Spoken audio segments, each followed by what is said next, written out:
මේ සිනමා පටයක් නොවේ. මේ හුදු බියගැන්වීමක්ද නොවේ. මේ සැබෑ විද්‍යාවයි. ඔබ මේ වීඩියෝ නරඹන මොහොතේ පවා ලොව පුරා විද්‍යාඥයන් එක් කරුණක් සම්බන්ධයෙන් එකඟ වෙති.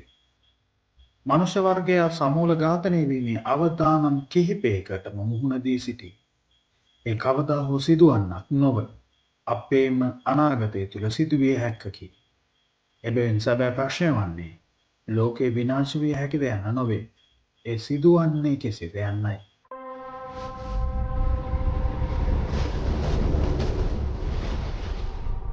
අපි කෘත්‍රිම බුද්ධියෙන් ආරම්භ කරමු. AI වලට වෛරයක් අවශ්‍ය නැත. එයට හැඟීම් අවශ්‍ය නැත. එයට අවශ්‍ය වන්නේ ඉලක්ක පමණි.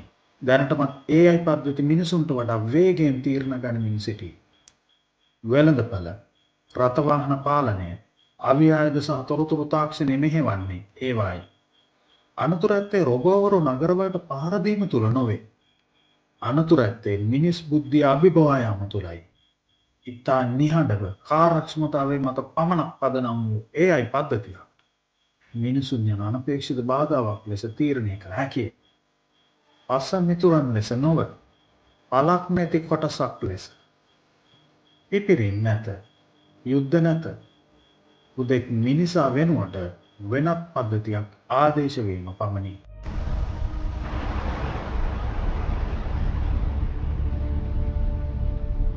දැන් දේශගුණික බිඳවැටීම දෙස බලන්න.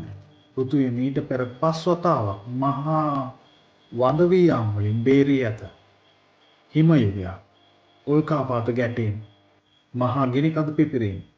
දැන් නැති වෙනස නම් එහි වේගයයි. පරිසර පද්ධති වලට අනුවර්තනය වීමට නොහැකි තරම් වේගයෙන් පෘථිවියේ උෂ්ණත්වය ඉහළ යමින් පවතී. ග්ලැසියර දිය වේ. මුහුදු මට්ටම ඉහළ යයි. වගාවන් පාළු වේ. පානීය ජලය අහිමි වේ. මේ එක රැයකින් මානව වර්ගය විනාශ නොකරනු ඇත. එහෙත් මේ පෘථිවියේ ස්ථාවරත්වය අවසන් කරනු ඇත. ආහාර, ජලය සහ භූමිය අහිමි වන විට ශිෂ්ටාචාරයද බිඳ වැටෙනු ඇත.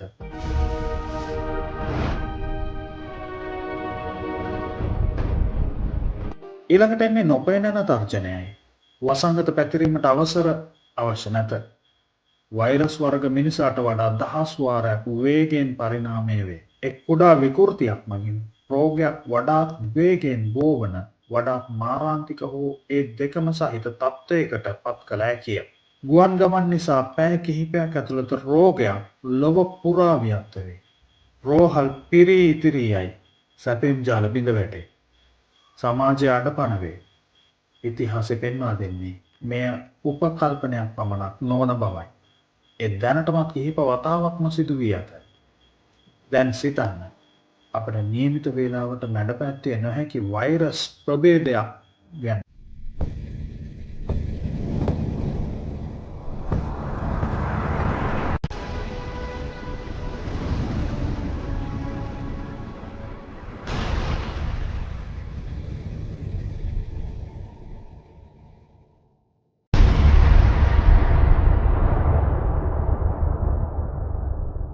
අවසාන වශයෙන් අපට කිසිසේත් සාකච්ඡා කළ නොහැකි තර්ජනය. උල්කාපාත. සෑම වසරකම දහස් ගණනක් උල්කාපාත පෘථිවිය හසලෙන් ගමන් කරයි. බොහොමයක් අපමග හරි. නමුත් අවශ්‍ය වන්නේ එකක් පමණි. ප්‍රමාණවත්තර විශාල උල්කාපාතයක් ගැටුණහොත් අහස අඳුරු වී පරිසර පද්ධති බිඳ වැටි වසර ගණනාවකට ලෝක කෘෂිකර්මාන්තය අඩපණ විය හැකිය. තාක්ෂණයක් නැත. දේශ සීමා නැත. ගැලවීමක් නැත. ඒ හුදෙක් භෞතික විද්‍යාව පමණි.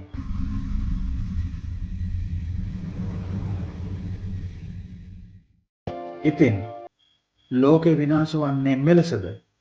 අනිවාර්යයෙන්ම නැත. විද්‍යාව මගින් විනාශය ගැන අනාවැකි නොකියයි. එය අනතුර පෙන්වා දෙයි.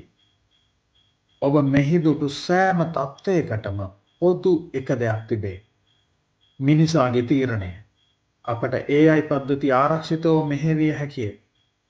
අපට දේශගුණය ආරක්ෂා කළ හැකිය. අපට වසංගත සඳහා සූදානම් විය හැකිය. අපට අභ්‍යවකාශය නිරීක්ෂණය කළ හැකිය. ලෝක විනාශය යනු ගලක කෙටූ අකුරක් නොවේ. ඒ තීරණය වන්නේ අප ගන්නා තීරණ මතයි. එම තීරණ ගනු ලබන්නේ මේ මොහොතේදී.